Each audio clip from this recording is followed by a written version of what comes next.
Ce lundi 30 janvier 2012, la FGTB va mener une action de grève en front commun syndical dans l'ensemble du pays. Alors, la grève générale, ce n'est pas un événement fréquent en Belgique.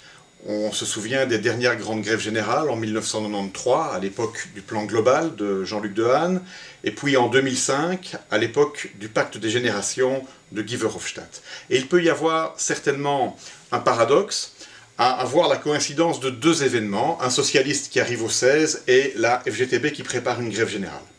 Comment a-t-on pu arriver là?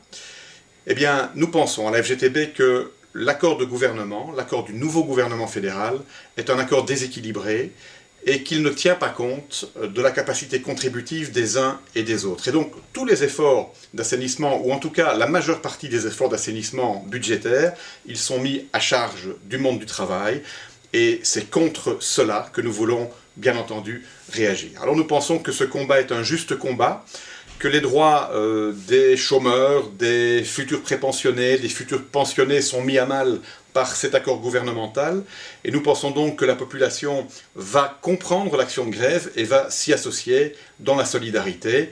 Et en tout cas, la FGTB tient déjà à remercier toutes celles et tous ceux qui vont se battre pour que notre programme, qui est un programme éminemment plus social, mais aussi, pensons-nous, plus intelligent économiquement, puisse être mis en œuvre par le gouvernement. Mais pour cela, il va falloir passer par cette case de la grève générale pour faire pression sur les décideurs politiques. Merci.